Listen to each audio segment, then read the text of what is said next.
You are listening to From Embers, a weekly show on CFRC 101.9 FM about anarchist and anti-authoritarian ideas and practice.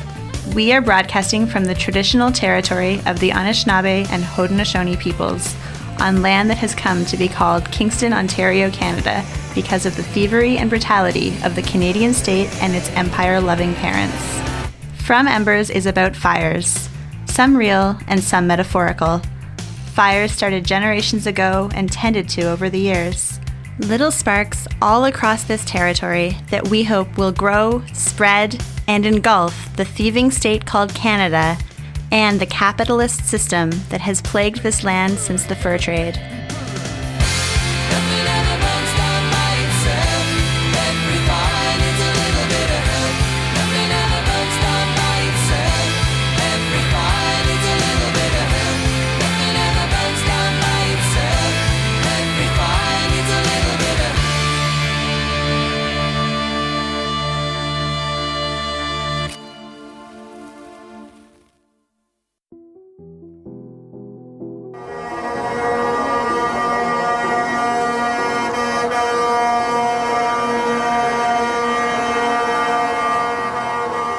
Last week, a convoy of trucks rolled into Ottawa and held a 2-day protest under the name United We Roll.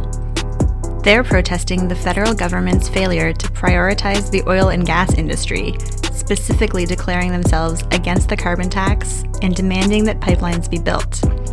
That's right, listeners, as you and me and everyone we know has spent the first couple of months of 2019 in the streets opposing pipelines and supporting Indigenous solidarity, these folks have been organizing to call out the Trudeau government for not building enough pipelines fast enough. But that's not all they're about. This protest is a child of sorts of the Yellow Vest Canada movement, a protest movement in cities across the country, but especially in Alberta, that styled themselves after the Gilets jaunes in France, calling out the carbon tax and demanding pipelines, but also bringing together a host of other right-wing demands. Close the border, stop accepting refugees, withdraw from the UN, and calls to action. Assassinate the Prime Minister, gather your weapons, bring your friends, and build a grassroots movement against the quote-unquote Islamification of Canada. Yeah, it's pretty gross. Their demands and priorities are diverse, and it's sometimes hard to tell which of them are pro-business pipeline enthusiasts, which are neo-fascists, and which are a mix of the two. I sort of think of them like a right-wing Occupy movement, but instead of anarchists pushing their agenda and recruiting from the inside, they've got neo-Nazis, and in some places, lots of them. Already you can see divisions among them, and the truck convoy even changed its name to distance itself from the Yellow Vest movement because their overt racism was bad for the optics of what they hoped to frame as a legitimate workers' movement for pipeline construction. This week, I spoke to an anti-fascist organizer from Alberta who's been tracking these groups about their politics and the links between pro-pipeline rhetoric, Islamophobia, and far-right fascists. I also caught up with Joe, an Ottawa-based organizer who participated in the counter-rally against the United We Roll convoy last week. If you've been watching online and wondering what, if anything, these Yellow Vest rallies have to do with the Yellow Vests in France, whether they're neo-Nazis or just wingnuts, whether that matters when we know that pro-pipeline politics are racist colonial politics anyway, or anything else about this confusing and seemingly thriving movement on the right, hopefully tonight's episode will clear a few things up.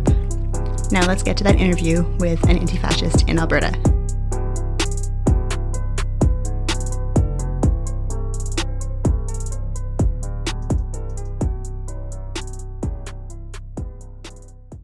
Yes, I first got involved with anti-fascist work in Calgary when the Aryan Guard was ramping up activities. And after they died out, I wasn't very active myself for a long time until the alt-right started getting more prevalent. So I've been watching the proto-fash or the patriots around Edmonton for a couple years now. And have you been sort of following their activities online, like looking into them? Like what kind of stuff have you been doing?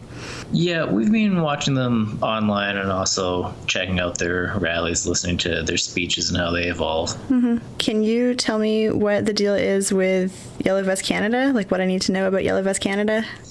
So I'll tell you what I know, and that's Yellow Vest Canada in terms of the Facebook page is run by, I believe, a fairly younger guy called Tyler Manelefant. Malofant. Yeah, he's profiled on ARC. Okay. That'll give you a lot more info than I have. Yeah, he's like quite definitely a white supremacist of sorts. Comparing his page, Yellow Vest Canada, to next most popular Yellow Vest page, which is Yellow Vests AB, you find a lot more posts about like globalization conspiracies, anti-immigration and migration, a lot more anti-Muslim stuff, a lot more race and culture oriented sort of posts, whereas Yellow Vests Alberta is much more heavily economic focused, although it still has those elements to it. How connected or not connected are they to the actual Yellow Vest movement in France? I would say they're not really connected at all. I think a lot of these people get snippets of what happened in France, and of course it started off being kind of unclear, which I think it was to everybody, but I think the people who feed these conspiracy theory folks information, took what they could to make the Yellow Vests seem like reactionary or just even anti-tax people rebelling against, heavy taxation. And in Canada, they're also talking about carbon taxes here. Do you think that is at least part of what brought them together? Yeah, definitely part of it. Being against the carbon tax is a common theme throughout all their rallies. But the thing that first brought the Yellow Vests out, at least in Edmonton, was the Migration Compact. And what's that? A non-binding UN agreement that was just talking about normalizing migration, as I understand it, ranging anywhere from kind of like just sort of mundane stuff to ensuring, I think, kind of temporary third world labor. But a lot of the Yellow Vest folks see this somehow as a assault on Canadian sovereignty. And it just ties into the whole like white genocide myth of white Canadians being replaced by ethnic minorities. Is that something that they believe? Yeah, it's quite a prominent conspiracy and theory on these groups. Okay, so then how is that even related at all to the carbon tax? Like, how did the Yellow Vest movement in France inspire them to, like, put on yellow vests for that? That's just because I think they see anybody rebelling against a government as themselves, regardless of what the politics actually are. And for the propagandists that are kind of creating this far-right reactionary movement, even before it was the Yellow Vests, I think it's quite important for them to not have these participants see themselves as part of the far right or any sort of fringe group. They want them to see themselves as everyday people having everyday thoughts. So when they see a large rebellion, I think they just wanted to latch onto that, despite the politics being very different. And what are some of the main issues that they're talking about inside that movement? Mostly focuses, at least in Alberta, on economic issues, at least kind of in the public sphere. At their latest rallies, the earliest couple were focused on the Migration Compact, so the speeches were very heavily anti-immigration. Some more like anti-quote-unquote illegal immigration, or sort of perpetrating this myth that immigration has drastically changed in the last 10, 20 years, or even the last year. And then quite a lot saying that the real problem with immigration started in the 70s with just opening it up more. Again, with that theory of white genocide and white replacement. Under Pierre Trudeau too, right? So making a nice family dynasty connection for those who are talking about assassinating the prime minister. Yeah, they quite like that. So that's how they first started with their couple speeches or couple rallies. And I think since having that called out and having some of the other groups that are involved do some more overtly, intimidating anti-immigrant stunts, they've really tried to scale that back to just economic issues again. Okay, and what are the specific economic issues that they're mostly talking about? Pipelines and carbon tax. Okay. And do you think it's the same people showing up? Like, do you think people see a link themselves between immigration and pipelines, between Islamophobia and pro-pipeline politics? I think some do. Again, I think there is a pretty marked difference between the Facebook Yellow Vests Canada and Yellow Vests AB for Alberta. But most of the people coming out in the rallies do seem to believe in this globalist conspiracy, which loosely is that George Soros and other billionaires are funding fundamentalist Islamic groups, which they don't really differentiate from any Islamic group, to destabilize and weaken Canada so that migrants can come in and ruin the country and possibly turn it into a sort of Third Reich dictatorship sort of deal. How much of a threat do you think these people are? How much do they exist offline, and what kinds of activities are they getting up to? I think they're a moderate threat. I don't know if you've heard the news, but there's at least a couple yellow vests who have recently been discovered kind of uttering threats and stashing a lot of weapons. And it's growing quite popular, and of course, with any movement like this where you're constantly seeing death threats against people, you may have 10,000 of them online, and that's going to filter down to at least one, say, lone wolf attacker. And do you think that's sort of the direction they're moving in, or is there more like a range of directions? Like, I think some of them are like clearly looking to move into electoral politics with Bernier. Some of them maybe aren't sure why they're there. They're there to meet people. Like, what's the purpose of the movement for people? Yeah, I think it is a bit of a messy movement. You know, just like it was in France. They're trying to appeal to a lot of people, and especially in Alberta with pipelines and oil being the main point of the economy. There is a wide range of opinion, but definitely some people are trying to take it electoral. Some people are trying to take it, I guess, a little more clandestine, such as like the here we've had the Sons of Odin turn into the Wolves of Odin, turn into something else, turn into the Clan, hilariously enough, but spelled with a C and two N's. And that group specifically is becoming much more of a street group. They've gone to intimidate bars and mosques, and at least one of them was talking about blowing up mosques in their online chat, although others disagreed with them, but strictly from a sort of optics vantage point of saying they can't be talking about that or doing that yet. Do you know of any connections between explicitly far-right groups like those and more sort of populist groups like the Yellow Vest movement?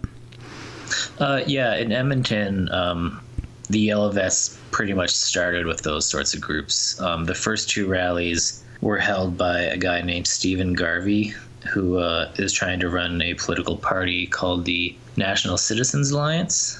He gave some of the most anti-immigration speeches, and then another local sort of proto-fascist named Ryan Dean did a lot of the booking of their legislature rallies. So here it started with them generally having a rally at the legislature, then marching to sort of like our city square or central square, where Stephen Garvey would speak. In their group chat, a lot of them were talking about becoming admins on various pages and trying to help all these new Yellow Vest organizers in their political organizations. So out here, they really made the movement possible and shaped it. And do you think the other people involved in the movement are aware of those far-right ties? Like, are they being openly recruited by far-right groups? Yeah, I think they are definitely aware. Some of them. I mean, again, the Yellow Vests Alberta have 10,000 members online, but their largest rally in Edmonton was maybe a couple hundred, and similar in Calgary. So I think at each state there's kind of different disconnections, and then also the main group is sort of proto-fascists here like to change their name every time that they're kind of called out. Now, although that should mean that people attending rallies can sort of recognize them by their faces, they still seem to provide a layer of plausible deniability. Some groups have left, and Stephen Garvey they sort of kicked out, but that was because of a disagreement dating a few years back where he invited Muslims to a rally. Yeah, the people who have kind of remained throughout the winter, I think, are very aware. Kind of in the things they're saying on the ground and in some of their earlier speeches. They're mimicking a lot of the sort of white genocide, anti-immigration talking points. They're generally, going out for coffees with the fascists afterwards. Do you think it's reasonable to call the Yellow Vest movement in Canada like a proto-fascist movement, or is it just a populist or anti-tax or something movement that's been infiltrated by fascists? I think at the moment it is still a populist movement that's been infiltrated by fascists. But I think it's very close to being a bit of a proto-fascist movement. The way a lot of these folks believe in this conspiracy that all Islam is, hell-bent on destroying Western civilization, and how they seem to have been fooled into believing that they're kind of the probable last defense for Canada. And despite saying they're not racist, they, love freedom and they would die for anyone's freedom, they're really being led to believe some very inflammatory things and believing conspiracies that are quite close to the ones that Hitler was putting out in the 1920s. Mm-hmm. What do you know about the United We Roll convoy, the truck convoy? I don't know very much. I know it's being advertised as a pro-pipeline rally out to Ottawa. Mm-hmm. And I know there was a bit of a conflict between this probably AstroTurf group called Rally for Resources and I think I Heart Canadian Oil or Pipelines or something like that. But then, when they got to Ottawa, they had directly out fascists like Faith Goldie speaking. Mm-hmm. Can you explain what you mean by AstroTurf and what the Rally for Resources is? Yeah, so Rally for Resources is a group that has been going around the province holding rallies for pipeline construction. And AstroTurf is a term for groups that seem like they're grassroots but are funded by oil companies. So I haven't found any direct proof that Rally for Resources is funded by oil companies, just some circumstantial evidence of, I think, their leader having some connections to oil development or exploration companies and maybe sharing an address with one company that does that. And they, along with some people from Yellow Vest Canada and along with presumably some other right-wingers, have sort of come together in a bunch of ways, right? Yeah, as I understand it, they've kind of come together and fall apart as the Yellow Vests' racism and extremism is exposed, because groups like Rally for Resources want to be a very mainstream and palatable group. Yeah, I heard one of the spokespeople for the convoy just like on the CBC the other day, and he was trying to frame it as like he's just an out-of-work guy. He just wants his job back. He doesn't even care about the oil and gas industry. Like if they gave him a job in solar, he'd take it. Do you have any sympathy for that kind of position? Like, is that plausibly true? Like, is that a situation that exists for people in Alberta right now? Like, is that a true fear? And second, like, do you care? Like, is that something that you feel for? Yeah, I would certainly say I care. I think with our society basically revolving around work and making money, it's your key to survival. So when people are out of work, that's definitely a problem, especially when these pipeline companies are raking in millions and billions of dollars. Yet the first sign of trouble, they're laying off thousands of workers.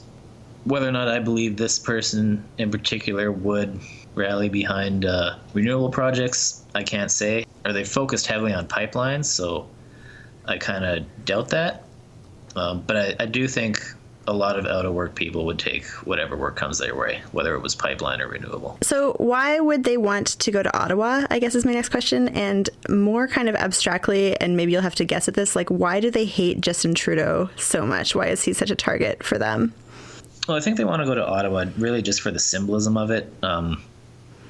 Probably to cross a bit of a distance and get media attention for a few days and connect with different folks as they travel. I think the hate on for Justin Trudeau is, a bit of a reasonable hate because politicians are constantly kind of making things difficult for working people. But also the far right's really, really trying hard to lump in liberals with, say, anarchists and communists and just everybody, quote unquote, left of the center as being this socialist, what do they say? Cultural Marxist sort of boogeyman. So that's mainly why I think they pick on Trudeau and Notley over previous conservative politicians. Do you have a sense that these groups are growing currently? Like, are they getting bigger? I don't have much of a sense for that. I think it's a bit hard to say with the harsh winter we've been having. There physical presence is really diminishing, but again, that could be just because of the temperature. And what do you think moves people to show up to those rallies? Like, if someone is just on Facebook and like a friend of a friend of a friend is inviting them to like something, like what motivates people to join this kind of movement? I think it's really a lot of the fear-based propaganda, and they have a way of making everything seem urgent, like Motion M103, which is really just a way for politicians to pat themselves on the back talking about bigotry and Islamophobia, was going to destroy Canada in like a year or something. It's been a couple of years since that. The Migration Compact is going to end Canadian sovereignty forever. This propaganda has a way of making everything seem urgent and absolutely devastating. And I think once people start believing in these conspiracies, they start buying that, and they think, if they don't get out now, the world as they know it is basically going to end. And what are some of the directions that you think the right in Alberta is going in right now? Like, what are some of the moves that you think they might make? Well, there's certainly from Jason Kenney and a few other, as like backbencher or less prominent politicians, there's definitely a lot of dog whistling. I don't know what that will really mean for Alberta politics. I'm sure if they get in, there will be a lot more sort of corporate welfare and cuts to social services. What about the grassroots right, though? Do you think that they are focused right now mainly on the election that's coming up quite soon? Are they focused on mobilizing more people for their rallies? Like, what are their like sort of medium-term goals? Right. I think they're more focused on getting people out onto their side. I think conservative wins in elections will definitely garner them, but they do still have a sort of anti-politician side to them. Again, relating to that whole globalism conspiracy, they are still distrustful of politicians, and there is quite a lot of debate on whether or not somebody will do what they see as effective change for Canada or Alberta. What about Maxime Bernier's new party? Do you think it's possible for that to gain traction in Alberta? No, it's gained a lot of traction in Alberta. There's a lot of debate around whether they should vote for Bernier or Scheer, and I think the majority of them are siding with Bernier. Okay. Do you think it's possible to talk about these kinds of groups while still differentiating ourselves from Liberals? Like, is it possible to be like, yeah, I also hate Justin Trudeau, but I hate you too, Yeah, I think it's very important for us to differentiate ourselves to Liberals and Liberal politics. The way they've brought in globalization and use these progressive ideas to just further corporate interests. And it's also a bit of an opening when they expect you to be a Liberal supporter or a communist, and you tell them you're not into either of those things. It can open up some doors for communication if people aren't totally closed off by the conspiracies they've been given. Do you think it's worthwhile to try to talk to some of the people who are within these movements? Is there any point in trying to draw people away from something like Yellow Vest Canada or the United We Roll convoy and like towards something that we are more behind? Yeah, I definitely think there's an effort in that. I think the far right is becoming, well, I think it is the closest it's ever been to mimicking the fascist movement of the 1920s. They've gone away from the obvious skinhead image, which everybody knows and associates as racist, to being something that a lot more people are connecting with and actually becoming a movement. So I think it's extremely important to find out where we can kind of interrupt that pulling of people into these fascist conspiracies and turn them against them. Mm-hmm. Do you think it's true that there's more right-wing activity or more far-right activity in Alberta than elsewhere in Canada, or is that just like a stereotype about Alberta that people hold outside? It's kind of hard to say, as I'm not too familiar with a lot of the far-right organizing outside of Alberta. I believe we have had the largest Yellow Vest rallies, with a couple hundred in Edmonton and I think 100 in Calgary. And those were when they were doing a lot of anti-immigration speeches and a lot of fear of white replacement. But without having something to compare it to elsewhere, I'm not too sure. And certainly, it would make sense if people were more concerned about the oil and gas industry in Alberta. That would not be surprising given, the economy of the province. Yeah, there's definitely a lot of connection to oil and gas. And I guess it's also probably worth noting that, Ezra Levant has been operating out of Alberta for quite a few years when he was just a commenter for Sun Media. But now that he's started the Rebel in Alberta, and that's kind of his home base, I wouldn't be surprised if Alberta is actually a bit more far right with having that connection here. People are watching the Rebel like across Canada too, but yeah, that makes sense. What do you think should be done about these populist groups like United We Roll or like Yellow Vest organizations in various cities? Do you think it makes sense to treat them like fascists, or are they something else that deserve a different kind of treatment? I think that's something locally we're still trying to figure out. From what we can tell, we think there's some more classic fascists infiltrating, like very few, but I think a lot of it comes down to these conspiracies where people are being strung along with things that are very similar to what Hitler was talking about in the 1920s, while still thinking that they are absolutely pro-democracy and pro-freedom. So I think anti-fascism does need to take a bit of a reevaluation and kind of deal with the fact that we can't no-platform them online. And the only way that that's being kind of suggested is by giving more power to corporations, which have already, echo chambered us and allowed this movement to grow for years before people kind of seen it showing its face. Can you expand on that a bit? Like, what do you think the role of social media is in this whole thing? The social media algorithms have contained people in their own sort of circles, receiving information that they like to see. And I think creating groups of people that have very differing opinions and sort of understandings of reality based on the news articles or media that's been shared to them through these algorithms in Facebook and Twitter. Yeah, I mean, I think that's certainly true for us also, right? Like we see, like I think it's possible to imagine a world that has sort of like a left base, like a left like leaning kind of set of assumptions or common senses if we just look online. Obviously, to someone who's joining the Yellow Vest movement, things probably look kind of the opposite of that. Do you think that these movements, like, how reliant are they on social media? Like, could this have come to pass without that kind of like online chatter that seems to be the basis for a lot of it? Yeah, I think the social media is extremely important for them. Most things that I see people sharing are a lot of live videos from other people, or a lot of things that can be manipulated in the digital age, like certain editing of videos or splicing together of images that perhaps aren't related, or replaying images from one incident and claiming that it's something else. So I think it would have been a lot harder if there was no social media and people had to do this through word of mouth. Do you think the Yellow Vest movement will keep existing in any form? Like, do you think that number of people, you're talking about like hundreds of people coming out to rallies, largely about like pipelines and oil and gas, do you think there's a future for that number of people being in one place at one time as like a right-wing movement?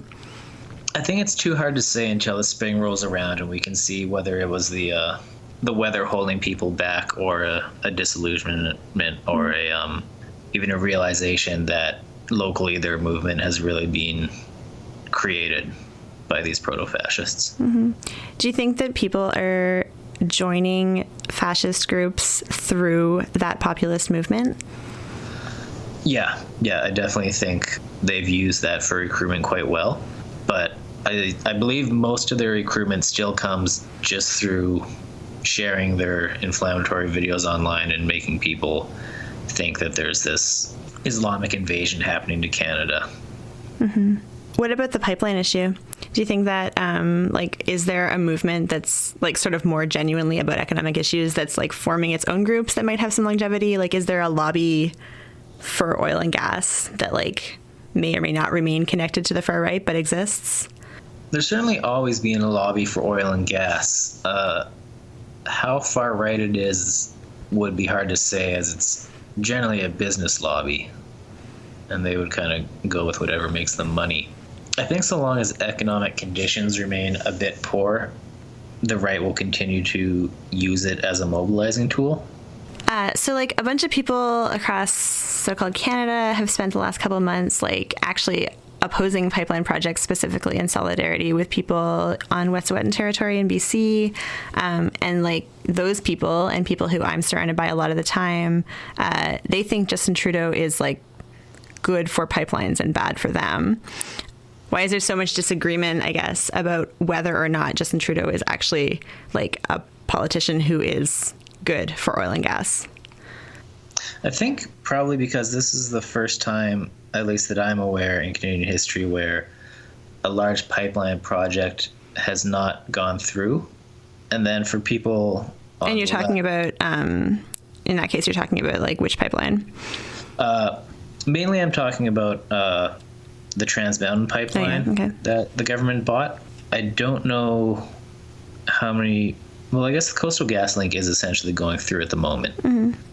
So yeah, I believe it's just Trans Mountain. Right, but he's saying it's going to happen, right? He's saying he bought it so that it could happen. Like he's like, I think that the intention of that is to appear actually sympathetic to people who care about pipelines. Yeah, that may be the intention. But Trudeau's being so demonized as being part of the globalist movement and being part of fundamentalist Islam conspiracies and, just some of the real conspiracy embedded people, literally Satan. So they're quite skeptical of that. I think there's also a lot of talk about Bill C-69, which changed the approval process to actually consult more with the indigenous populations that pipelines cross past or move through. So when Trans Mountain Pipeline wasn't approved, there was quite a lot of criticizing this bill, not because it tried to be fair in any way, but simply that it didn't end up with a pipeline being built. Do you have any sense of what is like upcoming for folks in Alberta or elsewhere in terms of resistance to various forms of right-wing activity? What exactly it's going to look like, I'm not sure, but I'm definitely seeing a lot of energy. Edmonton had a round dance on one of our main streets a few months ago, just after the Ginamdan clan checkpoint was demolished and people were arrested. And that easily reached 100 people, which I haven't seen in anywhere in Alberta before for this sort of thing. So amongst the youth, there's definitely a lot of energy and interest, and they want to resist. They want to start fighting back, but I just don't know what shape that's going to take yet.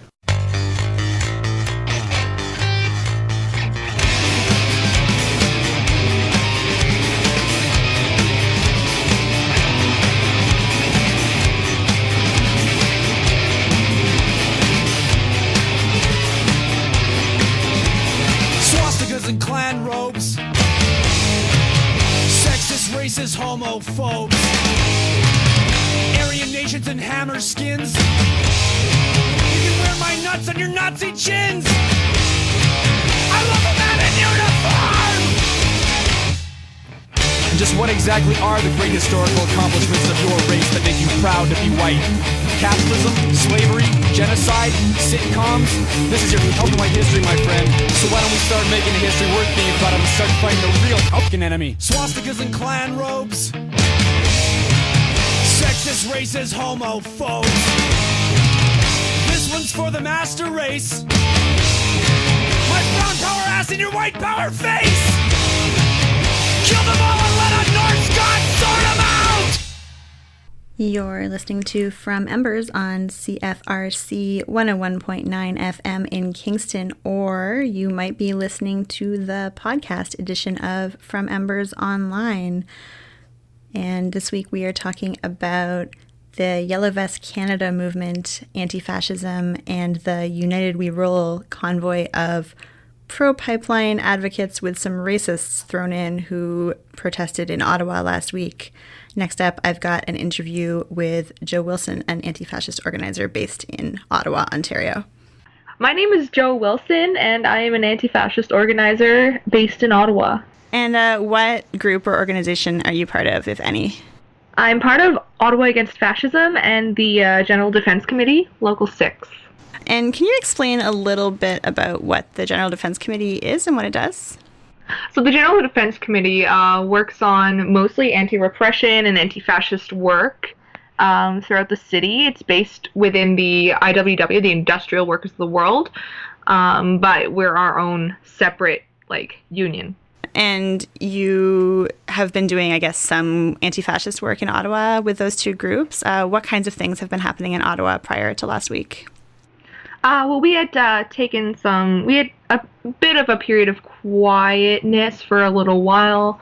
In December, we had a counter rally against a few far-right groups that had come to Parliament from Quebec, but mostly solidarity actions. So last week, a convoy of trucks rolled into Ottawa, part of a group from Alberta calling itself United We Roll right now. What can you tell me? What do you know about those folks? So the United We Roll convoy consists of two groups, basically the pro-pipeline people and the far-right yellow vest fascists, basically. And what happened was the organizer, Glenn Carrott, realized that a lot of the yellow vest people kind of associated themselves with these far right conspiracy racist ideologies, and so he wanted to separate himself from that. So it was originally the yellow vest convoy, and it changed to the United We Roll convoy, but in the end it consists of the pro-pipeline people and the far-right fascists. And those two groups are kind of working together, or what's the dynamic between the two? In a way, I mean, they were both present at the rally, but you could tell there's a little bit of a desire to separate, and we are all very anti-pipeline, but I could see that bit of a separation, but there are people who had a mix of both there, obviously. Mm-hmm. What is your sense of the size of their movement and how much or what kind of a threat they are right now? Their movement's pretty small, but it is growing, and that's the thing that really worries us a little bit. Is obviously when it started out, it was a few people in Ottawa and a few people out west, so we didn't feel the need to really start going for it. But as it grows, we see that this is a potential to be something very worrisome. Mm-hmm. What do you think, what's the nature of that threat? I think some elements of that movement seem to be sort of going in an electoral direction, taking over the government, but some of them are still much more interested in street action and specifically targeting actual bodies out in the world. What sorts of threats are you thinking about when you organize against them?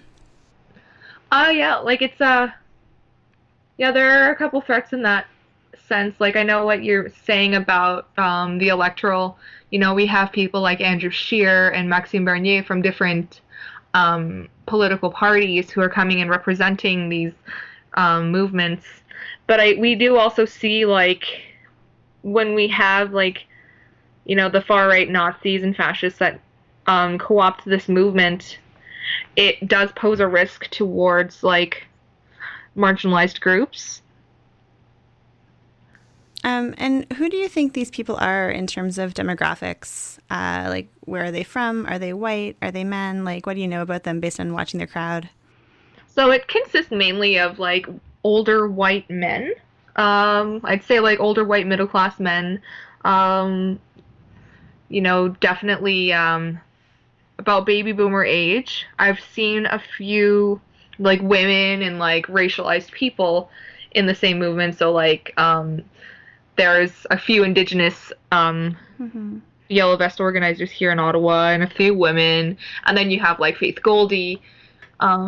So Faith Goldie isn't necessarily yellow vest, but she definitely supports it. Mm-hmm. So as much as it does consist of your regular white middle class older men, you will see women and Indigenous people in the movement. And what about language or nationality? There's been a whole sort of parallel movement in Quebec with groups like La Meute and Storm Alliance and stuff existing there. And actually, I think they've been growing and quite strong for the last few years. And then there's this kind of other nascent thing in English Canada a lot out west, but also some in Ontario. But then Ottawa's kind of like the National Capital Region is kind of right on the border. Did you see any of the groups from Quebec there? Do you have a sense they're working together on this, or is it sort of a separate thing? There were a little bit of well, like I think there were soldiers of Odin at the last event. QAnon was definitely there. Mm-hmm. So like some Quebec groups were there. But not like in force, like not like you didn't sort of see this as like an offshoot of the Quebec movement so much as the thing that comes from Alberta, the Yellow Vest kind of thing. Yeah, it was mostly people that came from out west. Okay. And why did your group choose to specifically target the United We Roll convoy? Like, what about them in particular kind of moved you to action? Well, like the thing is they hide behind the the pro-pipeline kind of like movement and the pro-pipeline, sentiments.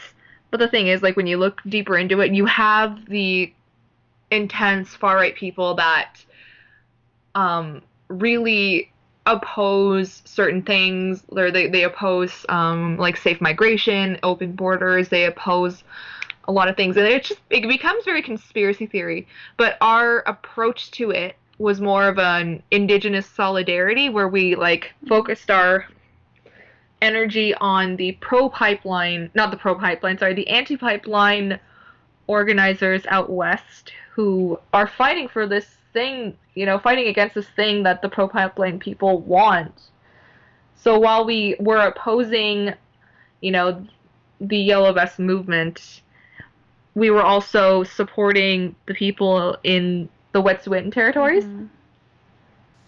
Yeah, it's interesting the timing. Like a lot of us sort of like across the country have been doing a lot of solidarity actions the last couple of months with folks out west in Wet'suwet'en territory. And basically at the same time, there's this like growing pro-pipeline movement happening in Alberta.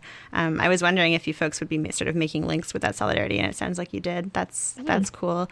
Can you tell me about the day? So can you tell the story of how it went? What kinds of things you chose to do to oppose the convoy? I guess 2 days, actually.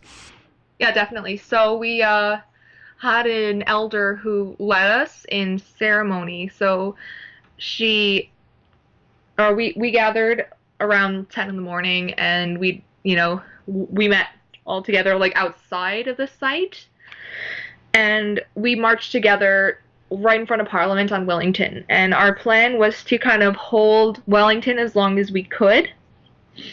So what we did was we got to Wellington and we spread out in a circle.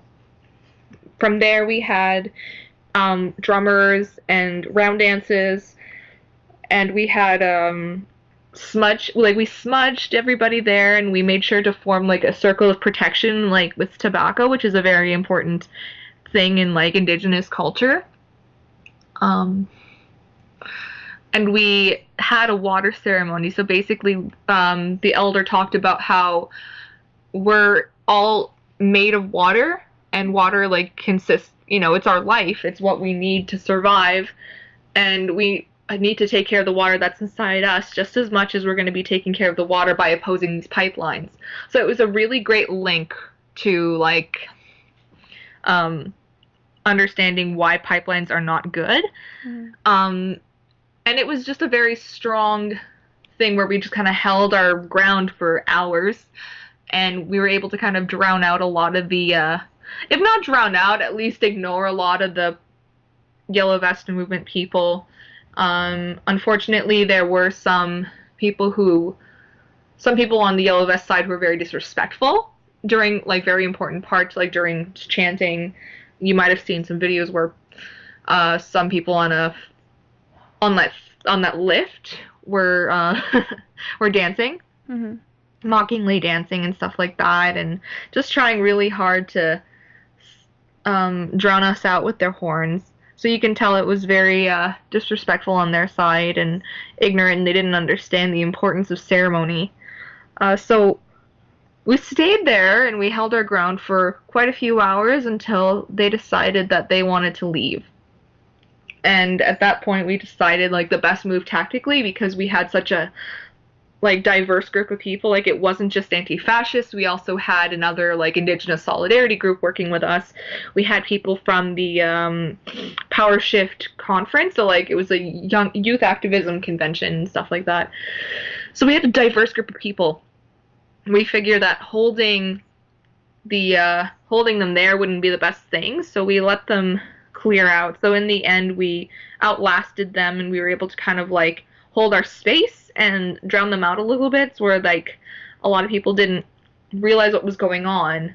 I had a friend tell me that a lot of people walked by and were saying that it was the like the anti-pipeline protest. Like they didn't even have anything to say about like the yellow vest pro pipeline movements.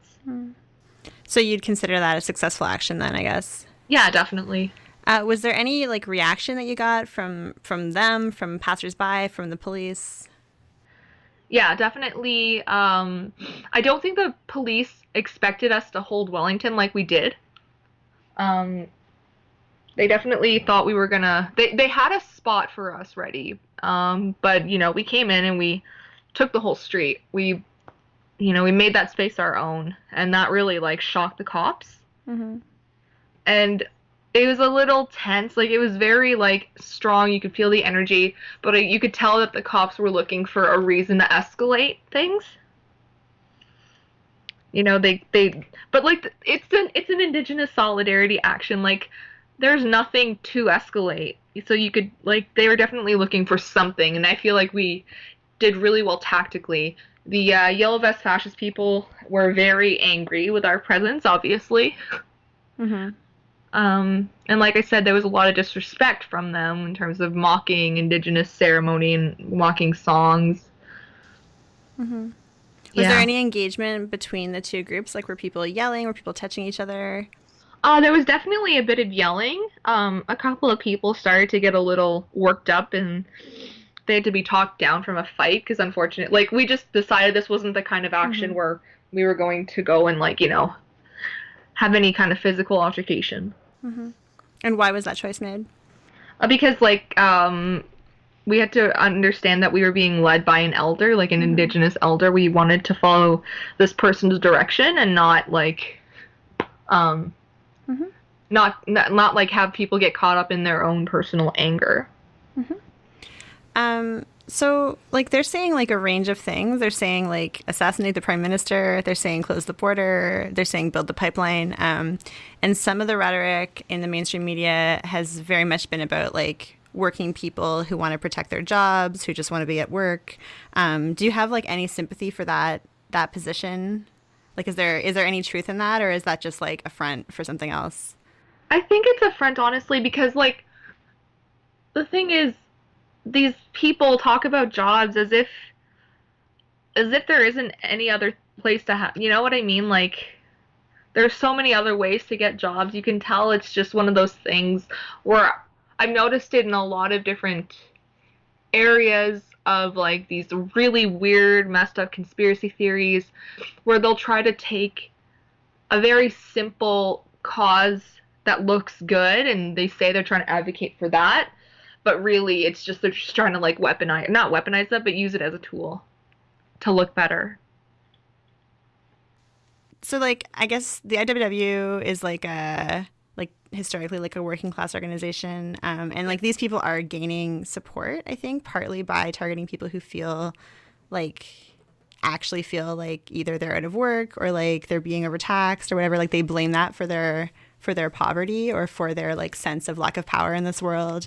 Is there any work being done to try to, like, speak to people who might be in their target but who are not yet joining that, like, fascist movement? Like, is there some sense of, like, a turf war there between the IWW and groups like that? Yeah, well, like, I'm not necessarily with the IWW. Like, GDC is its own thing, like, that's based off the IWW, but, like, we do work a lot. We do try to, like, talk to a lot of people about, like, working class stuff. We have our own, like, our own literature and stuff like that talks about unionizing and talking about, like, you know, fairness in the workplace and stuff like that. So we do try to reach out to these people that are, like, genuinely concerned about, you know, their jobs and stuff and get them to understand that it's not the prime minister that's, you know, causing, you know, this instability in jobs. Like, it's more structural, like, systemic, like, you know, capitalism that's, you know, causing this. So what do you think of Justin Trudeau? I mean, like, I am very not a fan, just because like I am an Indigenous person, and I've seen a lot of like empty promises and a lot of like money being spent on the like war industry. So I'm not like for Justin Trudeau by any means. Um, and that's really funny because a lot of these like yellow vest people will say that a lot of the anti-fascist organizers love Trudeau, and that's simply not the case at all. As the election gets closer, like the far right is focusing a lot of their energy and rhetoric more and more on him himself, and especially in this really violent way where they're like calling to assassinate him. Like, I also hate Justin Trudeau, but why do you think they hate him so much? Why do I think they hate him so much? He's definitely like center left. You know what I mean? Like his political views are center left, and that's what it comes down to. He's a little more open to migration. He's a little more open to certain things, you know, like he's a little more open to renewable energy. Like he's not amazing, but like he's definitely not right, and like, you know what I mean? He's not on the right side of the political spectrum. And he can be seen as kind of a target to a lot of far right people. Do you worry about differentiating ourselves from like pro Trudeau liberals in a moment like this? Like it seems like right now the right is becoming kind of his main like opposition, like the main voice against Justin Trudeau is these people who are saying like hang him because he's going to bring like Sharia law to Canada or whatever. Do you think there's ways that we as anti-fascists who also are not like Liberal Party supporters can differentiate ourselves both from the right but also just from a pro-Trudeau kind of argument? Like is there a way to present like a third position there? Normalize the dialogue of things that are beyond NDP, normalizing that kind of rhetoric and making it approachable is a really big thing for me. And making it, you know, being able to talk to people about that. Like my whole big thing about a lot of the anti-fascist movements here is that a lot of the rhetoric is very unapproachable, and that's one thing I'm trying to like understand and trying to like change in my own, like the way I talk to people is how do I, you know, struggle with people to make them understand that I'm trying to normalize a dialogue. So you sort of chose to focus on like on the pipeline and on Indigenous solidarity this time. And I think that's a good strategy because they were also trying to focus on that. Like a lot of the spokespeople of the convoy were sort of like expressing that they were being hijacked by Islamophobes, but they themselves were not Islamophobes. Has your group also, though, been working against like other Islamophobic actions that have been happening around? Like, has there been that sort of direction as well? Yeah, we definitely had on December 8th, we definitely had a counter rally against like the far right groups from Quebec, like the Meute and Storm Alliance, who had more of a like anti-UN, anti-migration, and, like kind of Islamophobic take. I'd like to see us do more of that, honestly, where it's not really like anti-Islamophobia, but more like like, you know what I mean, like solidarity actions. Like I'm all about like doing more of that. And what are some ways that you think help to make links between those things, like anti-pipeline movements and anti-fascist movements and like anti-racism in general, or like support for Muslim communities who are facing a lot of Islamophobia right now? What are some ways that you sort of link them all together? Honestly, making connections with these different groups and these different communities. One thing I really want to see in the different anti-fascist organizations is people from different communities who are passionate and understanding of like the struggle.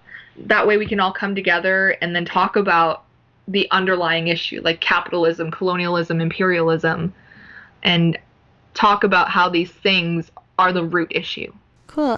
What's next for you all in Ottawa? Do you guys have any exciting actions coming up? Not yet.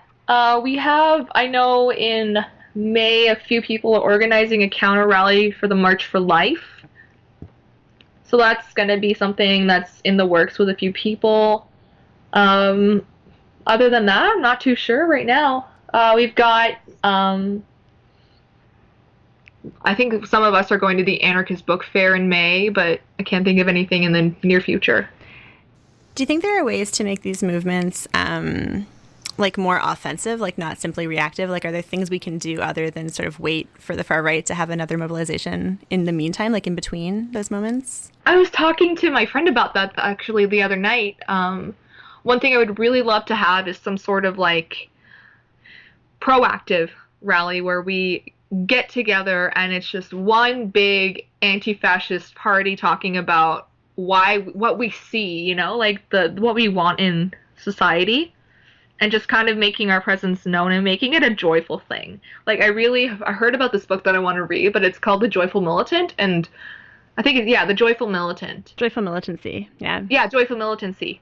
And I've been thinking a lot about how to kind of like have that, I don't want to say happy presence, but like have more proactive rallies and make our presence known in that kind of way.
Where did you get this?